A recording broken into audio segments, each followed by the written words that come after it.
Hello students, today I am here with your doubts. Okay, so let's start with the doubts of the chapter polynomials, last exercise 2.5. Okay, so let's start. First is factorize 27x cube plus y cube plus z cube minus 9xy z. Okay ऐसे आएगा question कि factorise करना है इसको. ठीक है, इस चीज़ को फैक्टराइज कैसे करोगे? अब ऐसा फॉर्मूला मैंने आपको पीछे लिखवाया था. ठीक है, आइडेंटिटी लिखवाई थी. जब भी क्वेश्चन ऐसे आएगा x cube plus y cube plus z cube, ठीक है, माइनस एक्स वाई जेड में यहाँ कुछ कॉफिशिएंट होगा. ठीक है, इस तरह से आएगा तो हम कौन सी आइडेंटिटी यूज़ करेंगे? ये वाली आइडेंटिटी यूज़ करेंगे. ठीक है, जिसमें क्या है, अगर ऐसी फॉर्म में दिया है तो इसको फैक्टराइज करने के लिए हमें इस चीज़ को इसमें कन्वर्ट करना होगा. ऐसी चीज़ में, किसमें?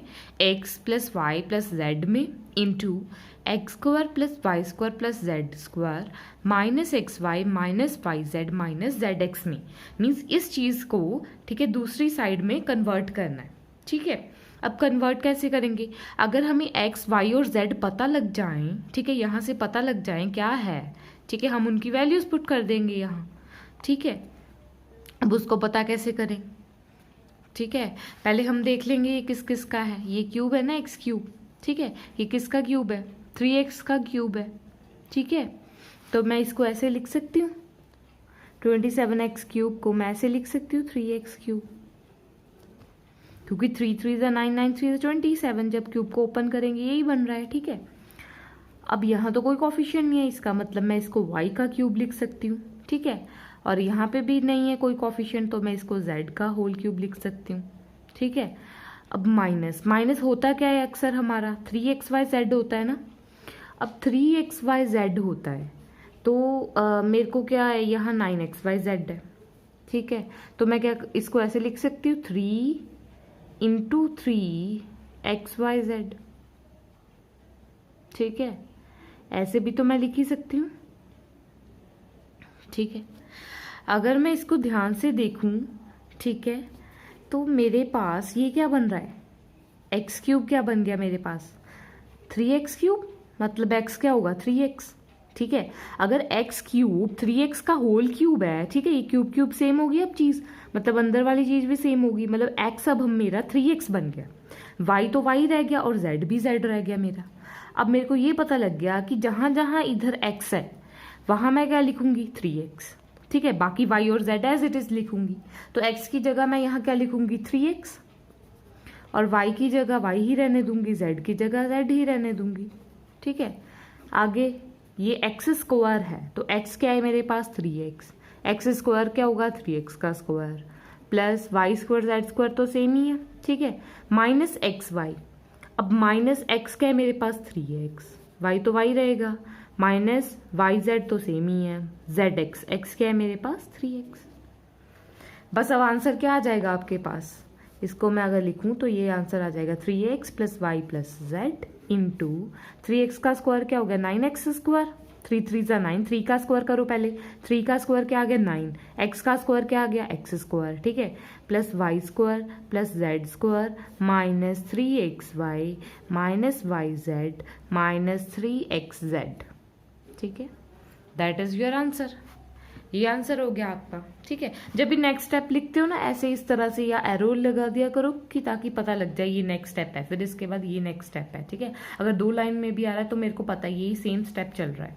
ठीक है, फिर नेक्स्ट स्टेप ये है. ठीक है, इस तरह से एरो मार्क कर दिया करो. लग गया पता ये क्वेश्चन कैसे सॉल्व होगा? अगर यहाँ पे समझ लो 8y क्यूब है. ठीक है, तो 8y क्यूब है, y का क्यूब तो मतलब y तो आएगा ही. ठीक है, y क्यूब तो है ही.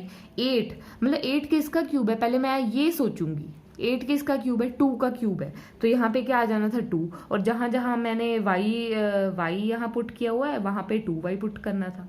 ठीक है, अगर z के साथ भी कुछ होता ऐसे उसको वैल्यूएट करना था. ठीक है, मैं ये जस्ट बता रही हूँ कि अगर यहाँ भी कुछ होता, ठीक है, उसको भी हम ऐसे लिखते और यहाँ पर हम जो पुट करते वैल्यू वो भी उसके अकॉर्डिंग करनी है, क्वेश्चन के अकॉर्डिंग वैल्यू पुट करनी है. ठीक है, ओके, देन नेक्स्ट, ये तो ऑलमोस्ट सब स्टूडेंट्स का डाउट था, ठीक है। वेरीफाई करना है हमें, ये जो वैल्यू है x cube plus y cube plus z cube minus 3xyz is equals to half of x plus y plus z into x minus y whole square plus y minus z whole square plus z minus x whole square, ठीक है। इस चीज़ के equal बताना है, ठीक है। अब यहाँ पे कॉन्सेप्ट आ गया वेरीफाई का। वेरीफाई मतलब लेफ्ट हैंड साइड और राइट हैंड साइड को इक्वल बताना है।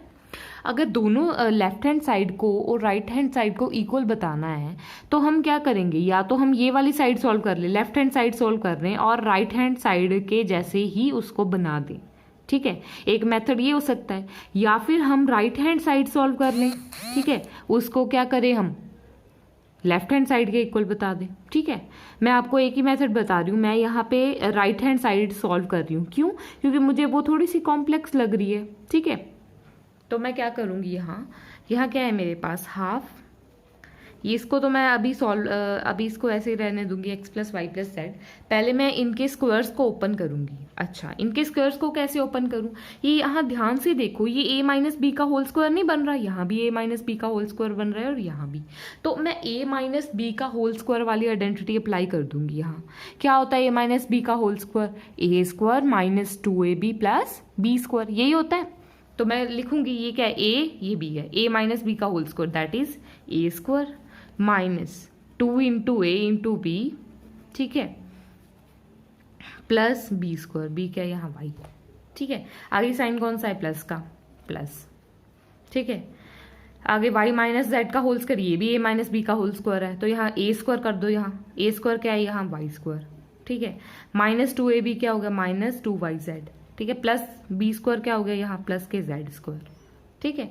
आगे कौन सा साइन है, प्लस का, ठीक है। फिर चलो z माइनस एक्स का, फिर अगेन a माइनस बी का होल स्क्वायर, a क्या है यहाँ z, तो a square minus 2ab, 2 into a into b, ठीक है, प्लस बी स्क्वायर, हो गया ये, ठीक है।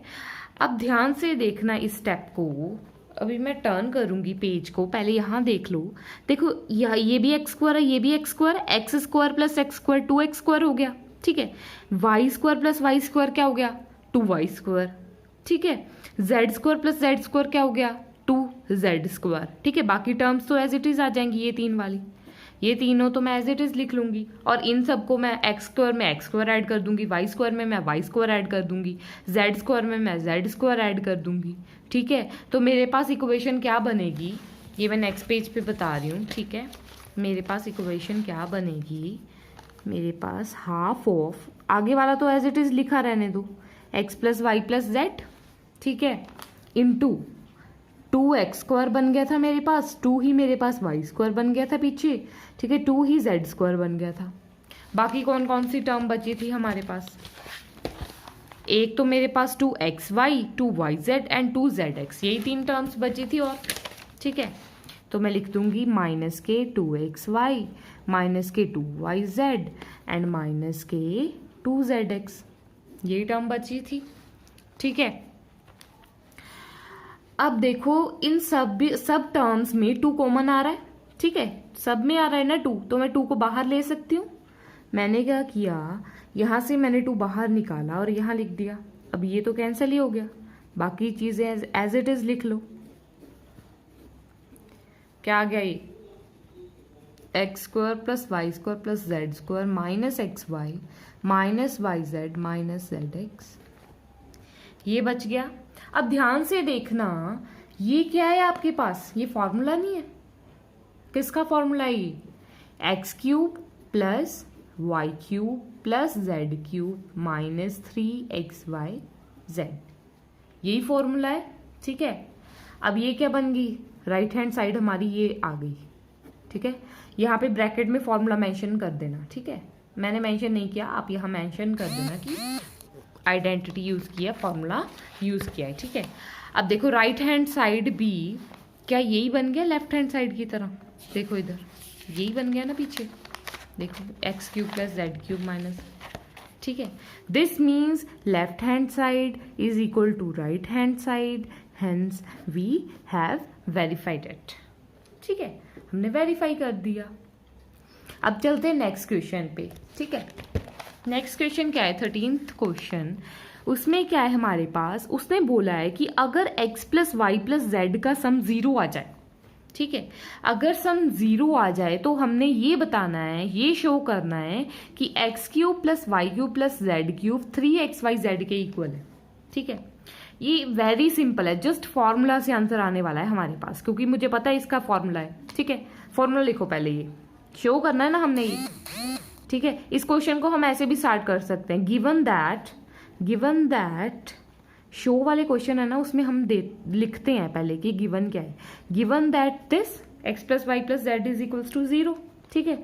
टू शो दैट या टू प्रूव दैट, ठीक है, टू शो दैट या to prove that x cube plus y cube plus z cube is equals to 3xyz, ये आपने शो करना है। गिवन आपको ये है, ठीक है। Just write the identity, write the formula. क्या होता है, x cube plus y cube plus z cube minus 3xyz is equals to x plus y plus z into x square plus y square plus z square minus x y minus y z minus z x, यही होता है formula, ठीक है। यह लिखोगे applying formula या applying identity, ठीक है। ये लिख दी मैंने आइडेंटिटी। अब ये यूज कर लो गिवन, ये 0 था ना इसकी वैल्यू, तो x plus y plus z 0 हो गया, ठीक है। ये क्या बन गया, 0 इंटू मल्टीप्लाई में x square plus y square plus z square minus x y minus y z minus z x. अब 0 इंटू समथिंग, 0 को जिस नंबर से मर्जी मल्टीप्लाई करो, आंसर क्या आता है, 0। It means x cube plus y cube plus z cube minus 3xyz is equal to 0 आ गया हमारे पास, ठीक है। अब ये माइनस का है, दूसरी साइड जाके क्या हो जाएगा, प्लस का, ठीक है, प्लस का हो जाएगा। यही शो करना था हमें, यही शो करना था, तो लिख दो यहाँ x cube plus y cube plus z cube is equals to 3xyz, hence proved, ठीक है। वेरी सिंपल था, जस्ट आइडेंटिटी अप्लाई की और जो गिवन था वो मैंने पुट कर दिया, ठीक है। नेक्स्ट क्या है, without actually calculating the cubes find the value of each. अब यहाँ पे क्यूब कैलकुलेट नहीं करने हमने, ठीक है, कैलकुलेशन नहीं करनी, जस्ट इसका आंसर फाइंड करना है, ठीक है। अभी मैंने ऊपर रिजल्ट प्रूव किया, अगर x plus y plus z की वैल्यू 0 आ रही है तो x cube plus y cube plus z cube यही आ जाएगा, ये 3xyz, ठीक है। अब पहले मैं ये चेक कर लूँ कि इसका आंसर 0 तो नहीं आ रहा, x plus y plus z. देखो x क्या होगा यहाँ -12, y क्या होगा यहाँ 7, ठीक है, z क्या होगा यहाँ 5, यही होगा। अब x क्या है, -12 प्लस y, ठीक है, प्लस z, ये तो 0 आ गया। 7 प्लस 5 12 हो गए, प्लस के 12 और माइनस के 12, आंसर क्या आ गया 0। x plus y plus z क्या आ गया हमारे पास, 0 आ गया, ठीक है। इट मीन्स हम ये आइडेंटिटी लगा सकते हैं, इट मीन्स इन तीनों का क्यूब जो है वो मेरे पास, अगर मैं 3 into x into y into z करूँ ना तो आंसर वही आएगा, ठीक है। इसका मतलब ये जो तीनों का क्यूब है, मतलब कि एक्स क्यूब, इसका आंसर जो है, इसका आंसर जो है वो मेरे पास ये आएगा, ठीक है। अब मेरे पास एक्स वाई जेड की वैल्यू तो है ही, मैं डायरेक्टली ऐसे आंसर निकालूंगी। एक्स की वैल्यू कितनी है -12, y की वैल्यू कितनी है 7, z की, इन सबको मल्टीप्लाई कर दो, जो भी आंसर आएगा ये मेरे को कमेंट करके ज़रूर बताना, ठीक है। मेरे को पता लगेगा कितने बच्चों को समझ आ रहा है और कौन कौन ट्राई कर रहा है, ठीक है जी। ये जो आंसर आएगा ना, अगर आप इन तीनों का क्यूब करोगे ना, इसका क्यूब करोगे, फिर इसका करोगे, इसका करोगे और तीनों को ऐड करोगे, तब भी यही सेम आंसर आएगा, ठीक है। इसका मतलब ये है। तो जब भी ऐसा क्वेश्चन आएगा पहले चेक कर लेना कि कहीं इनकी वैल्यू 0 तो नहीं आ रही। अगर 0 आ रही है तो डायरेक्टली हम ऐसे करेंगे और हमारा आंसर आ जाएगा, विदाउट कैलकुलेशन हमारे पास तीनों के क्यूब का सम आ जाएगा, ठीक है जी। So let's move to the next question. ये भी मुझे बहुत सारे बच्चों ने बोला कि ये हमारा डाउट है, ये उनका डाउट है। डियर देखो, यहाँ एरिया दे रखा है हमारे पास रेक्टेंगल का। एरिया ऑफ रेक्टेंगल का फॉर्मूला क्या होता है, लेंथ इंटू ब्रेड्थ नहीं होता, लेंथ मल्टीप्लाई ब्रेड्थ होता है ना एरिया ऑफ रेक्टेंगल, ठीक है। Area of rectangle, length into breadth होता है। अगर मैं इस चीज को, ठीक है, दो फैक्टर्स में कन्वर्ट कर लूं तो एक लेंथ बन जाएगा मेरा और दूसरा ब्रेड्थ बन जाएगा। दो फैक्टर्स कैसे बनाऊंगी मैं इसके? By splitting middle term, by splitting middle term. तो इसको कैसे करेंगे हम? By splitting middle term method. ठीक है, अब फैक्टर्स ले लो इन दोनों के। इसका क्या आएगा? 2 इंटू 2 इंटू 3 या 4 इंटू 3 12 या 2 इंटू 2 इंटू 3। और 25 का क्या आएगा? 5 इंटू 5। अब देखो 5 3 ज़ा 15 एंड 5 4 ज़ा 20। अगर मैं 20 और 15 लूँ और दोनों माइनस के लूँ तो क्या आ रहा है? माइनस के 35 बन रहा है। ठीक है, इट मीन्स हमारा मिडल टर्म बन रहा है। मतलब मैं 35 को इन दो फैक्टर्स में स्प्लिट कर दूंगी तो मैं क्या लिखूंगी? 25 ए स्क्वायर माइनस के 20a माइनस के 15a प्लस का 12। ठीक है, बन गया यही कुछ। स्प्लिट कर दिया मिडल टर्म को। अब यहाँ पे क्या कॉमन है? 5a कॉमन है। 5 5 25, 5a बच गया, एक a बाहर ले लिया, एक अंदर बच गया। माइनस 5 4 20, तो 4a तो बाहर ले लिया हमने। ठीक है, यहाँ क्या कॉमन आएगा? 3 कॉमन आएगा। अब हम यहाँ डिसाइड करेंगे प्लस आएगा या माइनस आएगा। यहाँ देखो ये माइनस है ना, ये प्लस का है। इसका मतलब इन दोनों में से एक माइनस का होना चाहिए, तभी -15 बनेगा। अगर एक प्लस का होगा एक माइनस का होगा। अब यहाँ ब्रैकेट सेम रहनी चाहिए, तो इसका मतलब ये तो प्लस का ही रहेगा, इसका मतलब यहाँ माइनस आएगा। तो हमारे पास दो फैक्टर क्या आ गए? 5a - 3 and 5a - 4। ठीक है, तो ये एक लेंथ होगी आपकी, एक आपकी ब्रेड्थ होगी। ठीक है, नेक्स्ट क्वेश्चन है जैसे find the dimension of cuboid whose volume is given. अब वॉल्यूम गिवन है। वॉल्यूम ऑफ क्यूबॉइड होती है बच्चे length into breadth into height. आपने पढ़ा है पिछली क्लास में, length into breadth into height होती है ना वॉल्यूम ऑफ क्यूबॉइड। इसका मतलब इसके 3 फैक्टर आपको बनाने हैं। 3 फैक्टर कैसे बनाओगे? पहले देखो इसमें से कुछ कॉमन तो नहीं आ रहा? कॉमन आ रहा है इसमें तो डायरेक्टली। क्या कॉमन आ रहा है? 3x कॉमन आ रहा है। यहाँ देखो, यहाँ क्या बच गया? एक x बाहर ले लिया और 3 एक बाहर ले लिया, तो यहाँ x बच गया माइनस। यहाँ क्या बच गया? 3 4 12, ये बच गया। अब 3 चाहिए आपको, इसका मतलब ये तीनों चीज़ें आपस में मल्टीप्लाई करिए। एक लेंथ हो गई, लेंथ समझ लो 3 हो गई, ब्रेड्थ आपकी x यूनिट होगी और हाइट आपकी x - 4 यूनिट होगी। ठीक है, इसी तरह से इसका सेकेंड पार्ट है। ठीक है, इसके सेकंड पार्ट में भी ये वॉल्यूम दे रखी है। ठीक है, वॉल्यूम दे रखी है, तो इसका मतलब इसके भी 3 फैक्टर बनेंगे। पहले ये देख लो इन तीनों में से कुछ कॉमन तो नहीं आ रहा? कॉमन आ रहा है, देखो तीनों में k आ रहा है एक तो, पहले k को बाहर लिख लो। और क्या कॉमन आ रहा है? यहाँ देखो 12 है, 8 है, 20 है। 4 के टेबल पे सब कुछ आ रहा है, इसका मतलब 4k कॉमन आएगा। तो यहाँ क्या बच गया? 4 3 ज़ा 12 होते हैं। ठीक है, 3y² बच गया। ठीक है, 4 2 ज़ा 8 होते हैं, तो 2y बच गया यहाँ। या 4 5 ज़ा 20 होते हैं, ये बच गया। अब क्या करोगे? एक तो ये बन गया आपका, लेंथ बन गई समझ लो, ब्रेड्थ और हाइट रहेगी। अगर मैं इसको स्प्लिटिंग मेथड से सॉल्व कर लूँ, स्प्लिटिंग मिडल टर्म मेथड से, ठीक है, स्प्लिटिंग मिडल टर्म मेथड से सॉल्व करूंगी तो इसके 2 फैक्टर आएंगे यहाँ। तो एक ये तो लेंथ होगी, जिसमें 2 जो फैक्टर आएंगे, एक ब्रेड्थ होगी एक हाइट होगी। अगर आपको चाहिए कि मैं करके बताऊं तो यहाँ पे देख लो स्प्लिटिंग मेथड से क्या होगा। 5 3 से 15 बन रहा है। ठीक है, 5 और 3 ही बन रहे हैं इसके, तो फैक्टर देखो प्लस का 5y ले लो, माइनस का 3y ले लो, देखो 2y बन रहा है। ठीक है, यहाँ से y कॉमन आ रहा है, 3y + 5। ठीक है, और यहाँ से क्या हो रहा है? -1 कॉमन आ रहा है, 3y + 5।